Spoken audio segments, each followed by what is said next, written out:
Before we get started in this episode, a quick announcement. As you know, I'm very passionate about acceptance and commitment therapy, and I also run a busy practice in Canberra. We're currently looking for psychologists who are registered in Australia to join our team, who are also passionate about learning about ACT. We provide supervision on a group and individual basis and training around ACT. So if this is you, if you're interested, please express your interest at strategicpsychology.com.au/careers. Look forward to hearing from you. And now back to this episode. Okay, life can be crazy. You're feeling like you're sinking, just trying to find a meaning. It's time for better thinking. Yeah, better thinking. Time to tune in. Let's go. Welcome back to Better Thinking. My name is Nesh Nikolic, and today's guest is Lyn Worsley. She is a clinical psychologist and nurse who has a great and long history and interest in resilience. I've had numerous guests on the podcast talking about resilience, as it's been something that I have been quite interested in, and maybe that's because it's difficult to define and really understand and appreciate. Something that Lyn has brought to the table in this episode, and it's been really enjoyable for me, is a simplistic version of not only understanding resilience, but also how to apply practicing and developing resilience in a way that I haven't heard before. Something that I think is a real important takeaway for all listeners is either how to apply this for yourself, or if you're a clinician, how to discuss resilience with your clients. So without further ado, please welcome Lyn Worsley.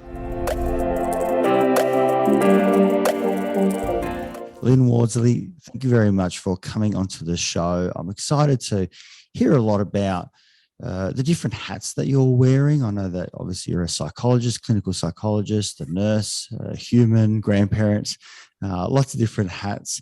And obviously one of your passions being resilience. And I know that you have a program and a business in which you look at the Resilience Doughnut, which I'm excited to explore some further. So welcome to the show, and appreciate you taking the time. Thank you so much for having me. Let's maybe let's start with how you got into this resilience space, because I know you've got a number of different hats, and I'm always intrigued about how do we find our place, with a little passion. How do we get there? What is it that jumped out at us? Because obviously you've got a ton of experience, and I'm always interested in finding out a bit about the person. Thank you. I guess the beginning of my journey into this space was working as a youth worker in a drop-in centre in the 70s, the late 70s, just like to say, not that old, it's just the late 70s. But in the late 70s, my husband and I were as part of a team, a drop-in centre, and we formed together with a number of other people voluntarily a team for kids who were on the streets. There wasn't anything in the area that we were living at the time, and there was a real need for kids to just have something to do and just to connect to good adults. And so we formed this drop-in centre. It was called The Centre. And in the centre, we got ourselves trained up in with Fusion Australia, and Fusion gave us lots of background in different psychologies. It was almost like a smorgasbord of psychology put into the blender. So it was very interesting at this stage. And I hadn't done any psychology training at that point. And I was just I was in my nursing training at the time. And so we ran the centre.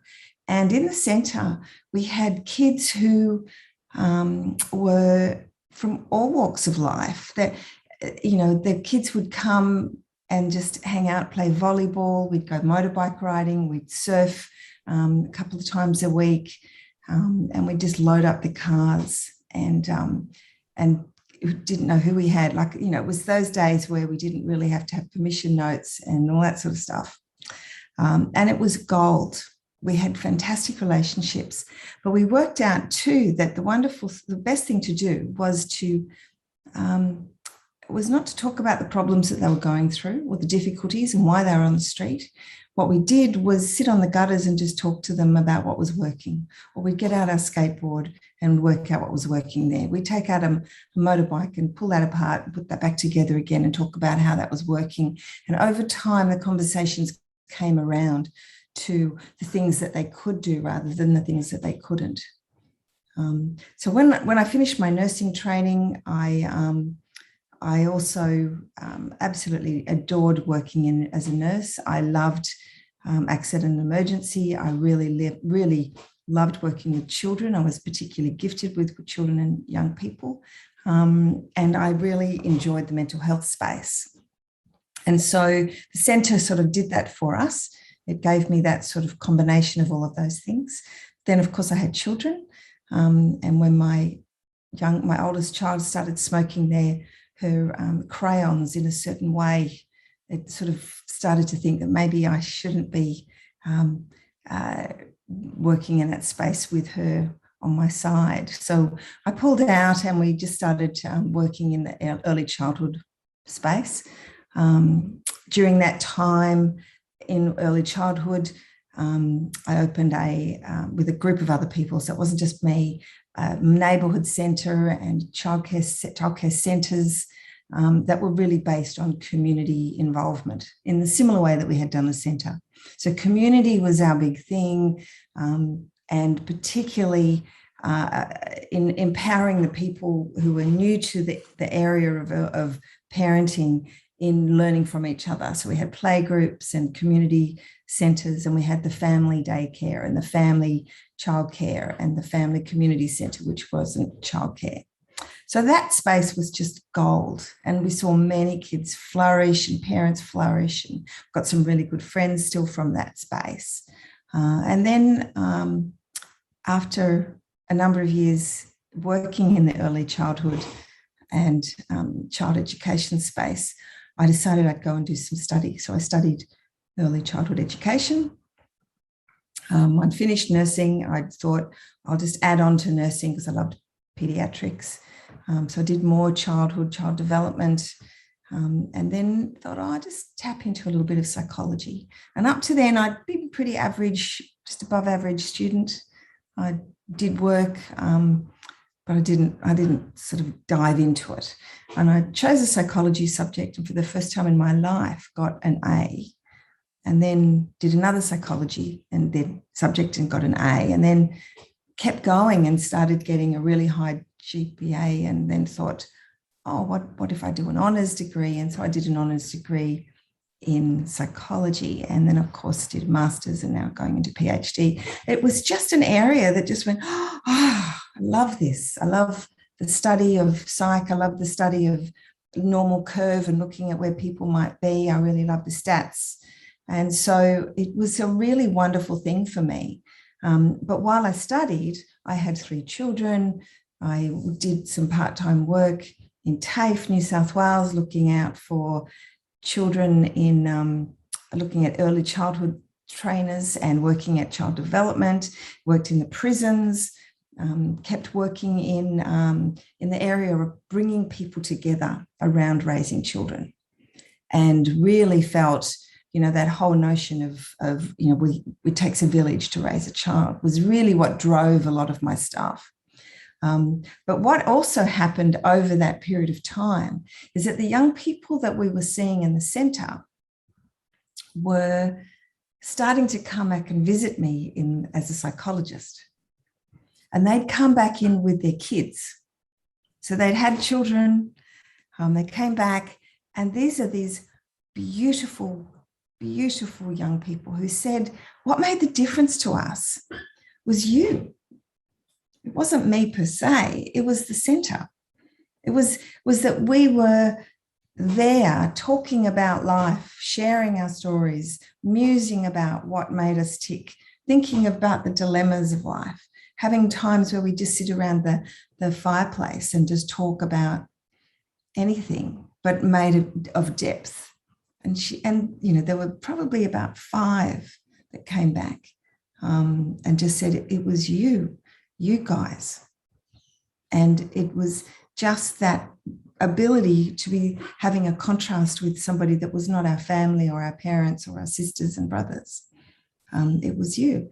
And so that just like, oh, it takes a lot more, doesn't it, than just good parenting. It takes just a lot more than being a good teacher and having a good teacher and having money and opportunity. It takes a lot more to make somebody resilient.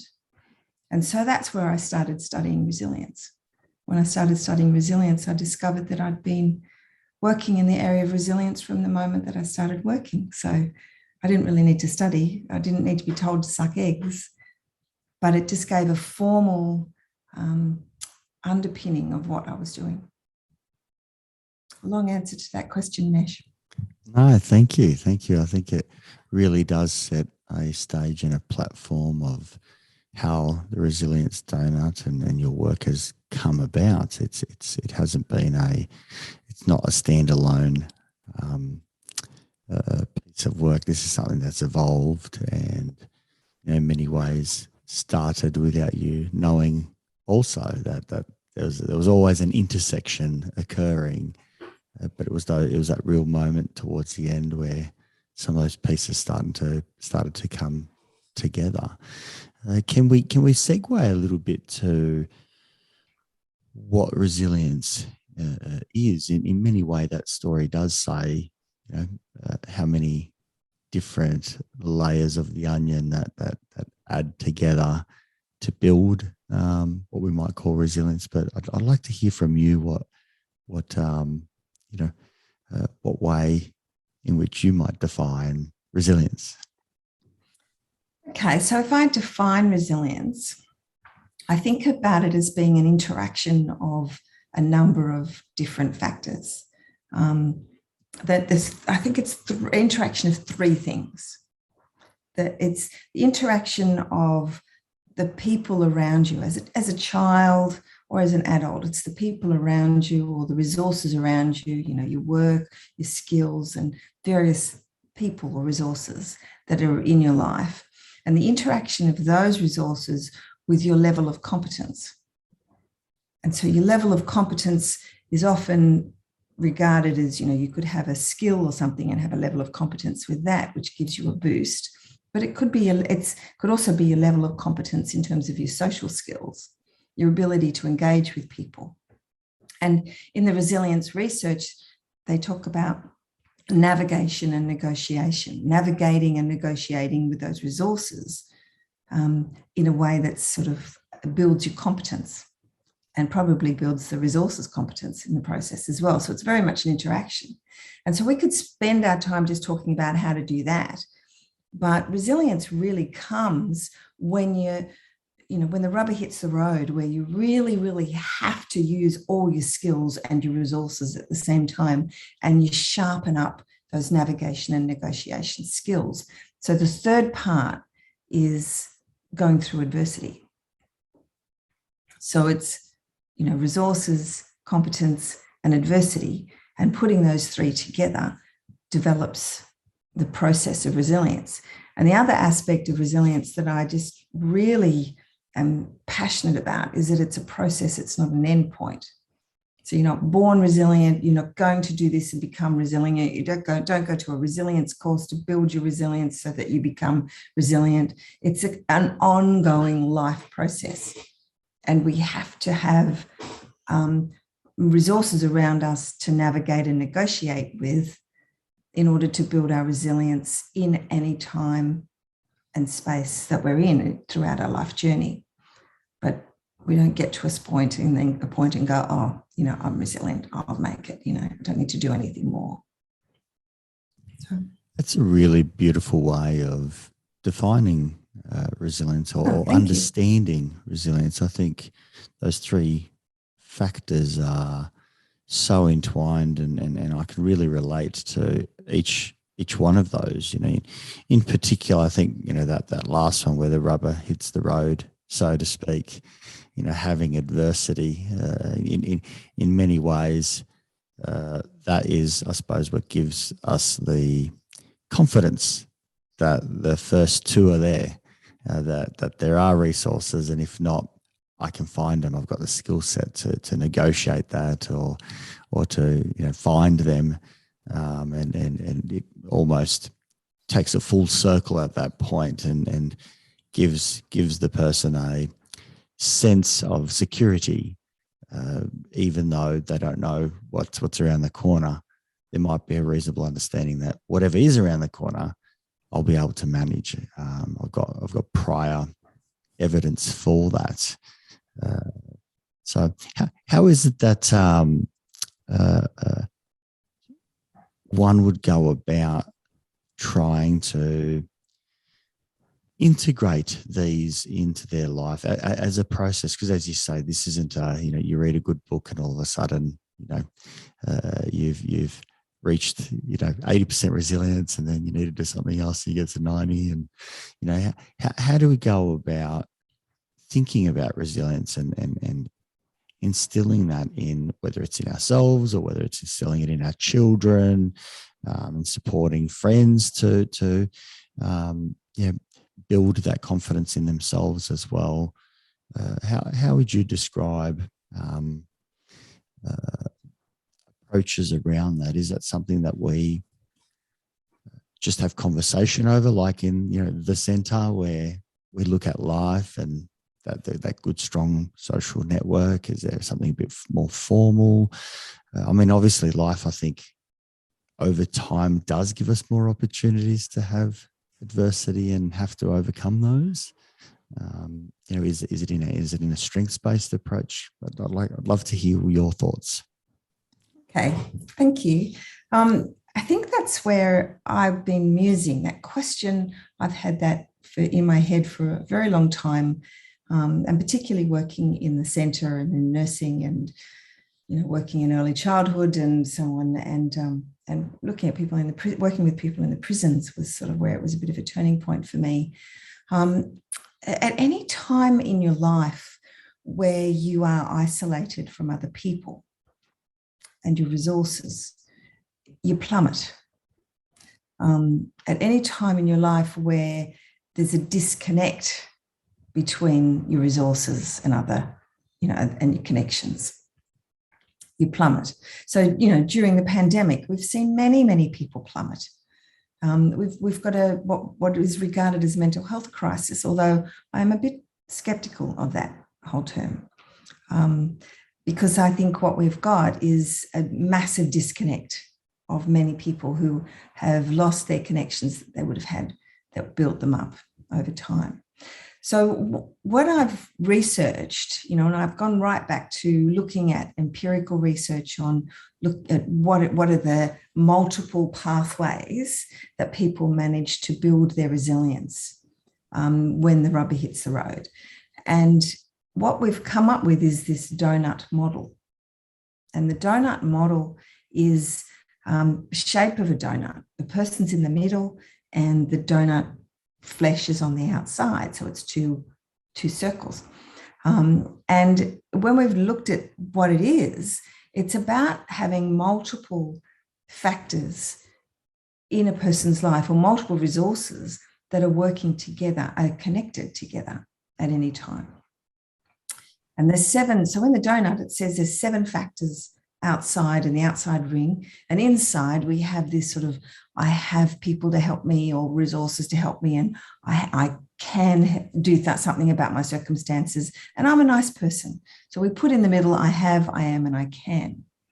And those I have, I am, and I can phrases that we carry in our brains come from those 7 different areas of our life. And so the way that we've worked that is to think through, well, can you just manage to pivot off one of those resources and cope?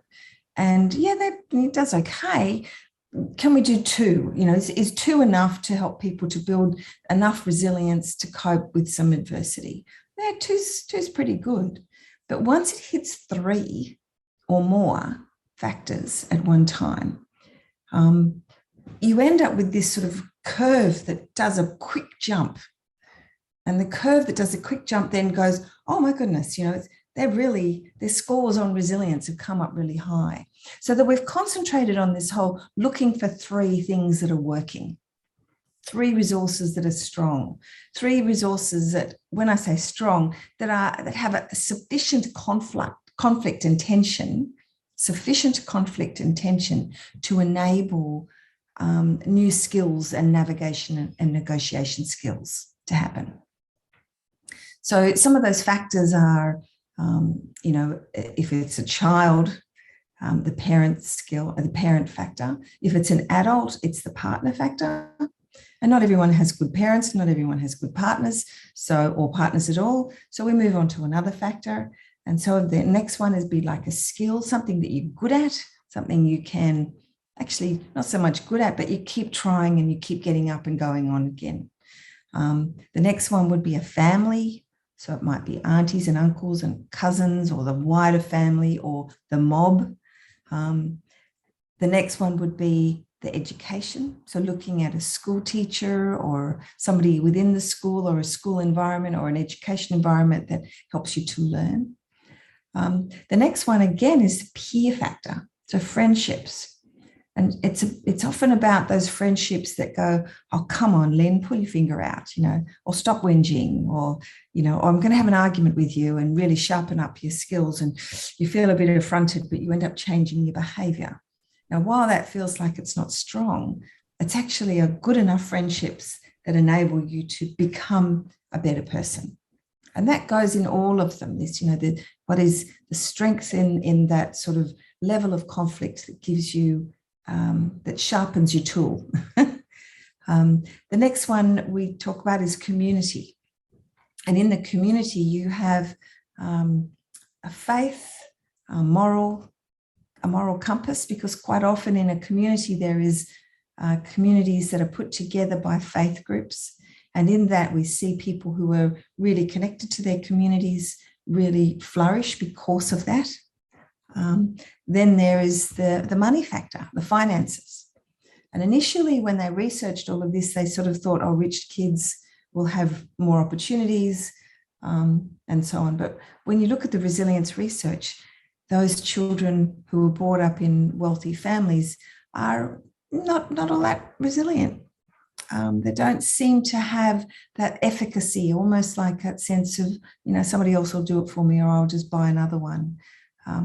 Whereas the ones who are seeming to be able to manage when the rubber hits the road are more resourceful because they haven't had that level of finances. So when we talk about money factor or the work factor, it's about that sense of hard work, or, doing what you can to build your resources with what you've got. So what we do when we've looked at those resources and those things in the model, we start looking about where the strengths are, what's working well. And for somebody who hasn't got a lot of those factors going well, you'll often find that they're struggling, that their mental health is plummeting. And like I said before, anytime we take someone away from where they're going to navigate and negotiate, you'll find that they'll lose the plot.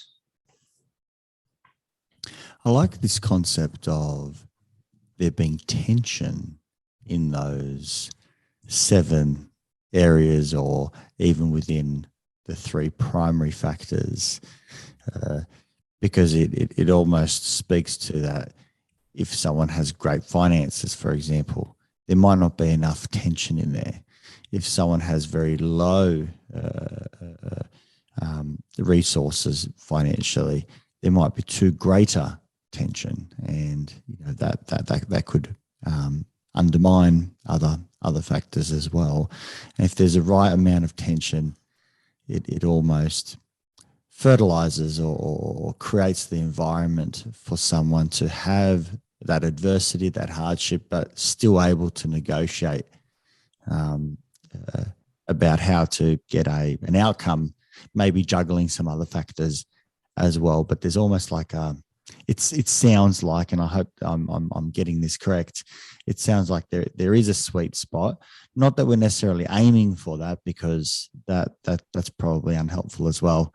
But there is a bit of a sweet spot when those tensions align or get to a certain level. We tend to grow more, or that's where we feel accomplishment or a confidence that comes out from that. Am I kind of capturing that?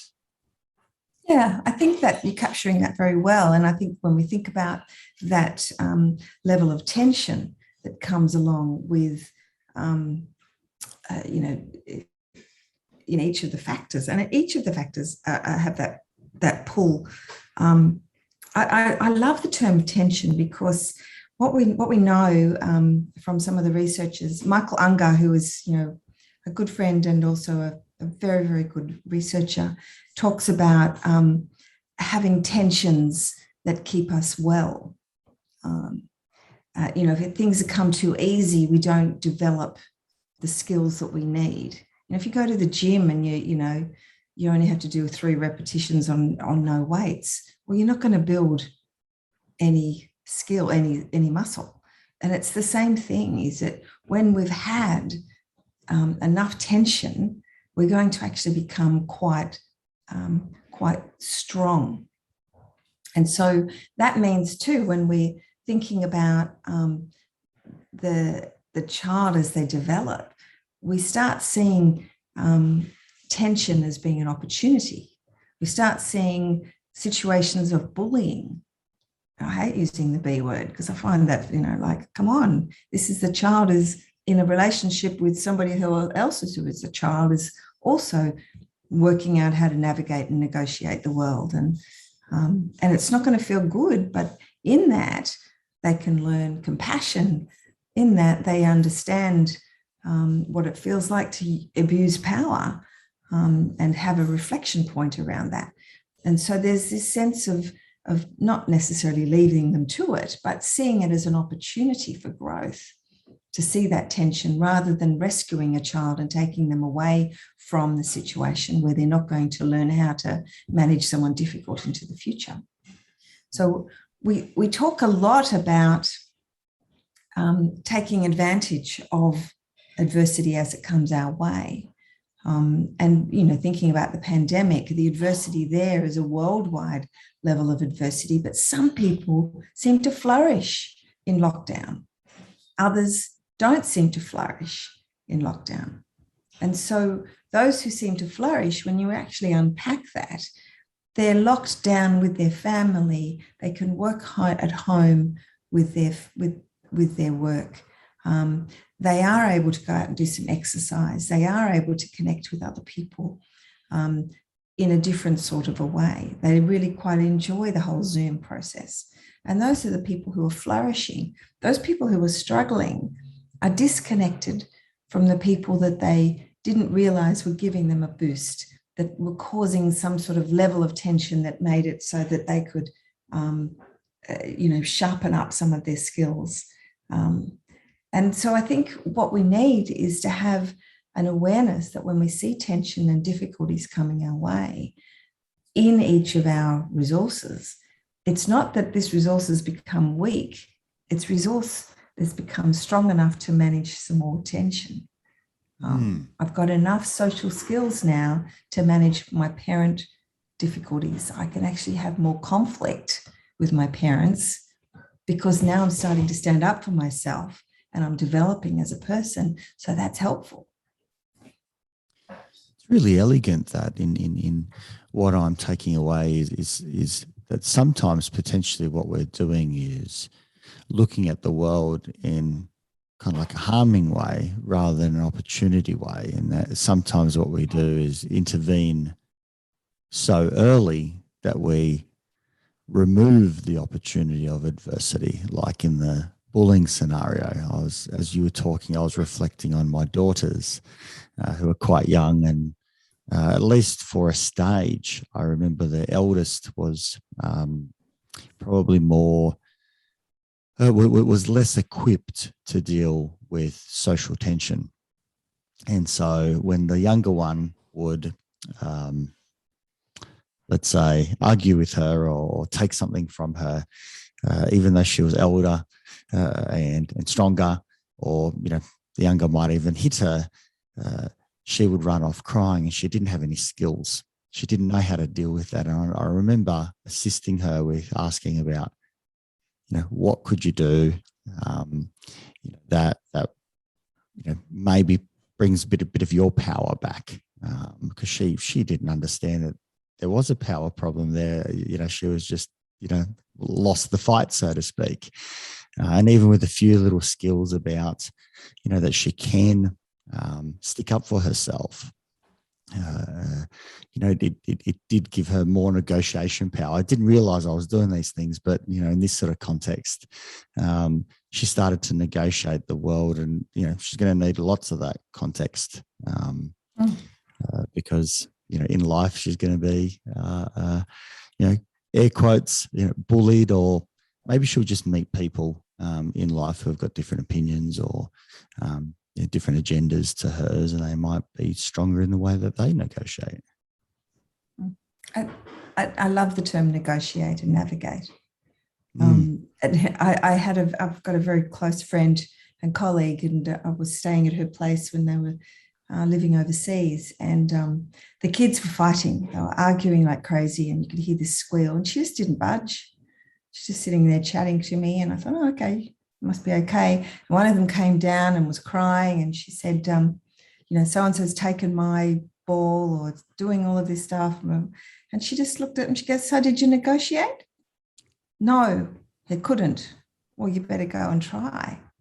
And just left them. And I thought, wow. And they did. The negotiating got very loud, but they came back with the sense of, well, I did try, but it didn't work. Oh, well, you'll have to try something different next time, which was really interesting. Now, looking at fast forward, those kids are very good at negotiating and navigating. And of course, we navigate and negotiate with our siblings a lot when we're kids, or our neighborhood kids that we play with. And so that fighting back and forward is often a training ground to enable us to be able to work out how to do that navigation and negotiation. And I often come back to, thinking about, programs or interventions that we can put in for kids when they're struggling, and adults, definitely with adults. Particularly when an adult has got quite a severe mental health condition. And what happens then is that sort of often means that they pull back from the world, or the world pulls back from them. And so they haven't got the people to navigate and negotiate with, except for mental health professionals, which really we don't cut it. We just don't cut it. What they need are people in their world who are going to lean in and navigate and negotiate with them. And so, oftentimes we think about interventions. Interventions are not about, learning a skill and pushing buttons on the computer to get that skill and, ticking our cognitive reappraisals, and we're learning about all of these things. It's not about that. What it is about is how you navigate and negotiate with the people around you. And the very best we can do with people for interventions is help other people to lean in and to skill those other people up so that they know not to pull away and be frightened. And they know not to leave it all to the professionals, because the professionals are only there for a couple of hours a week, and they don't get that navigation and negotiation skills, or they can't trial them. They don't have that level of tension that enables them to have a sense of people being in on their team. That's one of the reasons why I think some of the dialectical behaviour therapy groups seem to work, not so much of what they're teaching and how they're teaching it. It's the fact that it's putting people into a group where they are going to have to navigate and negotiate with people around them. And they're seeing them quite regularly, and they're having connections with those people 3 or 4 times a week. But what we're finding in our practice is that what's really helpful is that while people are going through these intervention groups, is that we get those people who love them the most or invested with them the most to also be in a support group to teach them how to lean in, not understand the principles or learn about the disorder. That's not helpful. What's helpful is that how do we go in and navigate and negotiate with this young person? How do we help ourselves to become more invested, but more effective? And so working with people to take opportunities is not telling them how to suck eggs. It's actually working with others around them to enable them to lean in. So that means doing something in the community, setting up projects where there might be 3 factors in their donut all working at the same time. We call them donut moments, having a project of a donut moment. And I've been known to prescribe donut moments as opposed to prescribing medication. There are people who need to have the medication, absolutely. But let's just try a week of donut moments and see what happens. Can you describe what you mean by donut moment, how that sort of interaction, how that plays out? Okay, so go back to what I said earlier about us working in the centre. And had a team of people working in the centre. It wasn't just me. And the kids used to come in and they'd play volleyball and they'd be there with a couple of their mates. So just that itself, we've got a community. That's one of the factors. We're playing volleyball. That's a skill. And they've got their peers, their friends.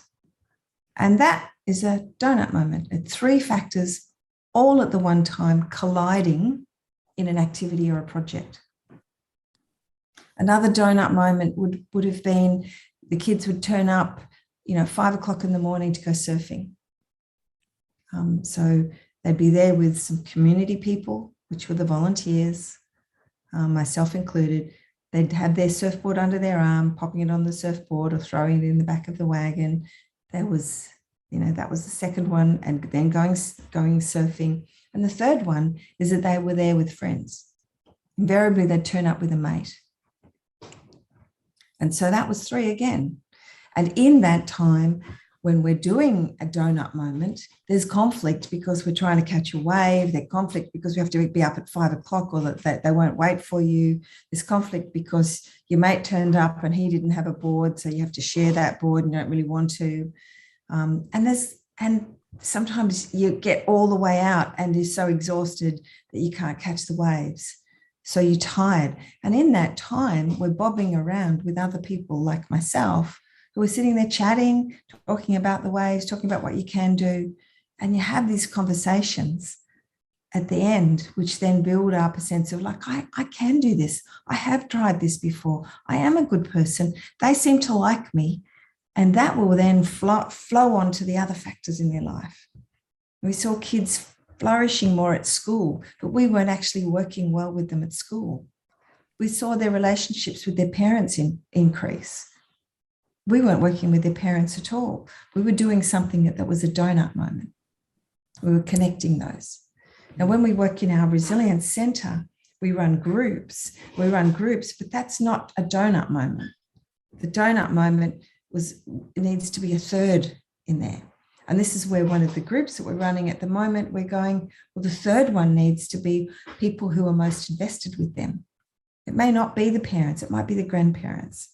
It might be somebody who's going to lean in and know how to handle their difficult emotions and help them to be able to navigate and negotiate. So we set up a system where there was the parents or the grandparents or the person who was most invested in them coming along to a group at the same time as that the kids were coming along to a group.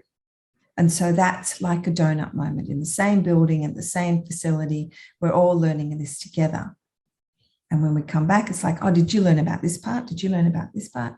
Yeah, I learned about that. That doesn't really ring true for me. I prefer this. Oh, yeah, me too. Oh, I've tried this. And so there's this navigation and negotiation that goes on as a result of that. That's got nothing to do with us anymore.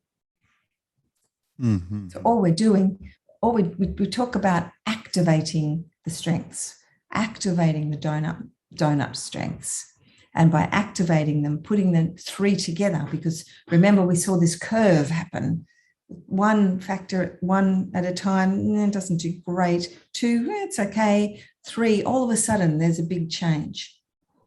So we're after creating turning points or points where somebody's able to sort of get an aha moment of like, oh, okay, that's working for me. I can do this. I can do this now. So we're after having a change in that a sense of self-efficacy and self-esteem. And is this something that, in your experience, people actively go out and seek these donut moments, or are these moments occurring without people's recognition and acknowledgement, and therefore maybe some of those more sticky learnings don't come from that? Can you say anything about that? Because as you're talking, I see so many. I can see myself very quickly putting a narrative together in many instances, calling something a donut moment, but it doesn't probably necessarily have the stickiness,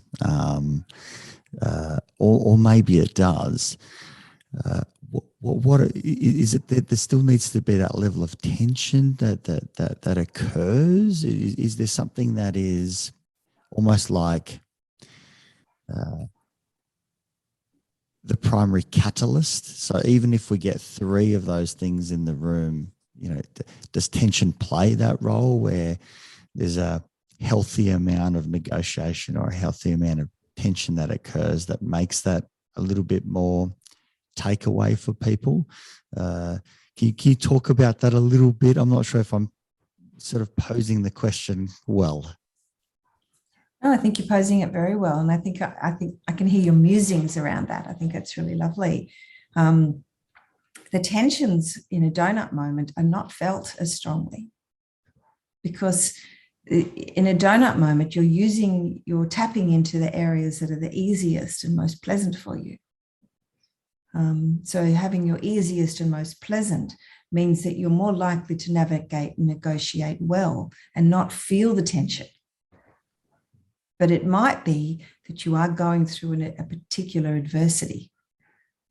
Say you've lost a loved one, and your closest people come and connect with you and take you for a surf, or take you for a motorbike ride, or take you for a long push bike ride, or do something with you that makes you feel like it's sort of a bit more normal, and that becomes a less tense environment. It's almost away from the problem. Quite often we do, in a strength and solution focused approach, say the solution to the problem has often got nothing to do with the problem.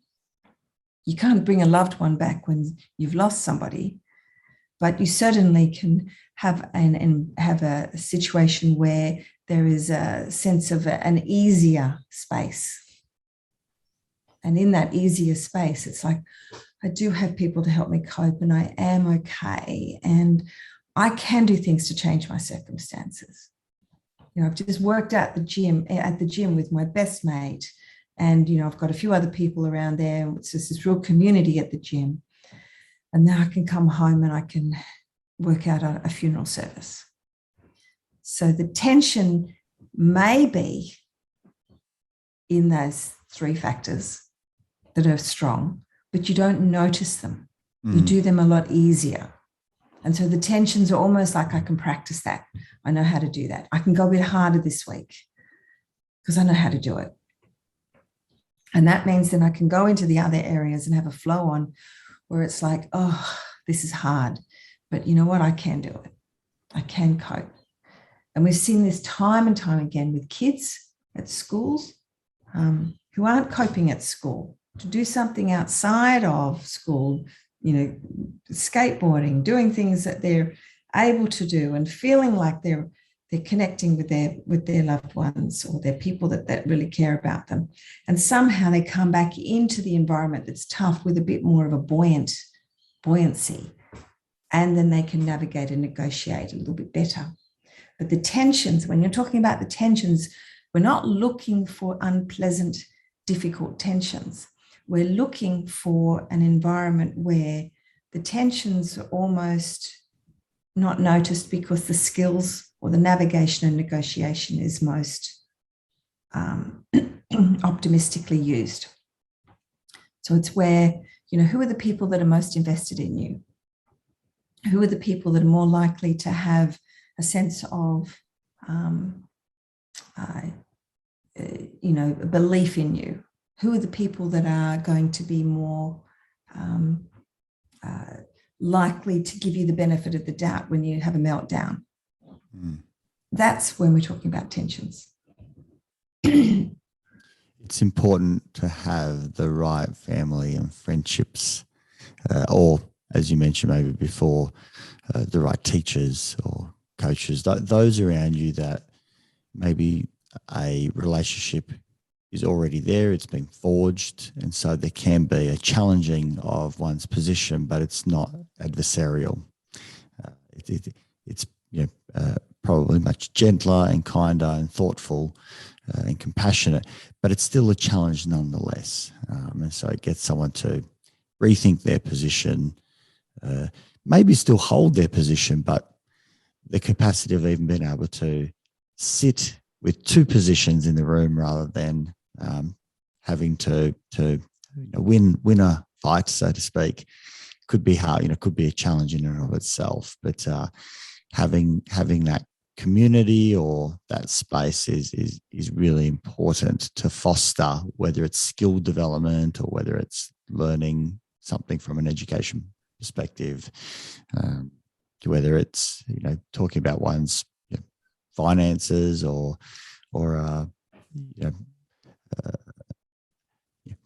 learning interactions, that skill, the social interaction. And obviously they're very different with parents, friends, colleagues, and the like. But I think I'm understanding that a little bit better in that environment, at least in the training ground, so to speak, to set that up with loved ones, people who can be considerate and be thoughtful, but not necessarily just let you off the hook, because that might be not enough tension in the rope. Yeah, that's correct. The way we approach the donut, is to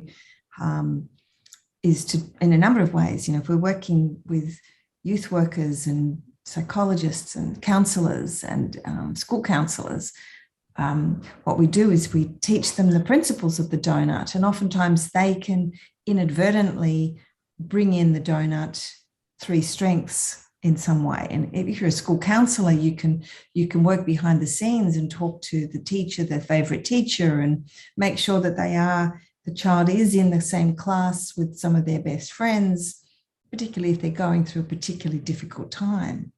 And so there is that sense of being able to make sort of donut moments occur behind the scenes. But what we also do is try and teach everybody about the donut model so that people like you and I can go, I'm really, this is tough. I need to set up some donut moments so I can cope. I'm not going real well at the moment. So I need to set up some donut moments that are going to connect my strengths, where I've got people who I know are on my team, and then I might be able to deal with my bankruptcy, or I might be able to deal with my dissolving marriage. I need to have these other things going on that help me to cope with those things. And it almost like tell me a place where I can be myself and hone up who I am and become myself. And then I can take the real self into this environment, which is tough. So it's an embarrassingly simple model, but it's a incredibly complex model as well. So the complexities of how you may be able to set up a donut moment for somebody is quite deep. And there's measurement tools and all sorts of things with that. But the simplicity of being able to have the donut in the back of your head when you have a conversation with someone is just gold, So, we're finding it really a lovely tool to use. It might sound simple, but I can definitely appreciate the incredible complexity because the nuances are all in that space of multiple tensions, multiple conflicts, lots of assumptions that are built every time a donut is considered, trying to look at the complexity of what is important for someone in a particular time, in a particular situation, and how they do view themselves in that particular time, where they do feel like they have competence or not. The nuances are ones that we'll probably never get to the bottom of, but there is a really strong framework to at least guide us to examine, if we're going through a hard time, where could we foster some strength and resilience from, and to be able to navigate it by seeing these different areas is incredibly valuable and important. Then I know that we are a little bit sort of getting short on time, and you've got some little ones to enjoy shortly. Can you tell us and our listeners a little bit about where they can find out more about the Resilience Doughnut, your work, how they can connect if they're interested, how they can get involved in some of your training? Yeah, look, Nesh, it's very easy to Google the Resilience Doughnut. It's sort of a term that most people remember. And we have a website which talks about ways you can do the training. We also do training in solution-focused approach, as well as the Resilience Doughnut, and they work very nicely together. Go to theresiliencedoughnuts.com.au. If you also want to have a look at some of the other ways that we use the Resilience Doughnut, we have the Resilience Centre, which is a very big centre in Sydney, in Epping in Sydney. It's about 23 psychologists. We're all trained in solution-focused and the Resilience Doughnut. And we've got interns and students who often come and work out how to do the groups, and we run small groups and DBT groups, as well as social skills, helping people to learn how to navigate and negotiate using their donut strengths. And that's been a really, really great thing there. So you just look at the resiliencecenter.com.au, but you get a link between both of those. Either one of those websites would give you a link back and forward from each other. You can also tap into both of those to see our research. If you want to have a look at some more research on the Resilience Doughnut, there's quite a number of published articles that we've uploaded, so you can just download them directly. Absolutely fantastic. Absolutely fantastic. Can I ask one last question before we finish up? What's next for you? You were saying that you're doing a PhD. I imagine that's in line with what we've been discussing today as well. Look, I think the story of my PhD is it's sort of a lifelong thing. So I'm just at the final edge of trying to get this the doctorate finished, but yes, that's my next thing, to finish off that. And but life is happening around me, and I'm having plenty of donut moments in the meantime. So donut moments are looking way more interesting than PhD at the moment. But I should be able to finish this in the next 6 months. So that'll be lovely. You definitely need a lot of resilience to get through a PhD program, and I can't even speak from experience. I've just heard many and seen the expressions on people's faces whenever they say they're doing a PhD. So certainly good luck with that. I'm sure that you'll use many more donut moments to get through that, and maybe congratulations in advance. I'm sure that'll come over not too far now. So all the best with the rest of that too. Thank you so much, Nesh. Thanks, Lyn. If you enjoyed this podcast, please support it by going to iTunes and putting a review, subscribe, share it via social media, and tell others about it. Start a conversation. It's listeners like you that make this able and possible, and why we bring in these guests to go out and share their knowledge and resources. And just lastly, if you are a psychologist and you want to go out and be part of a bigger team, develop your experience and get into some exciting work, come to strategicpsychology.com.au/careers and reach out. I'd love to hear from you.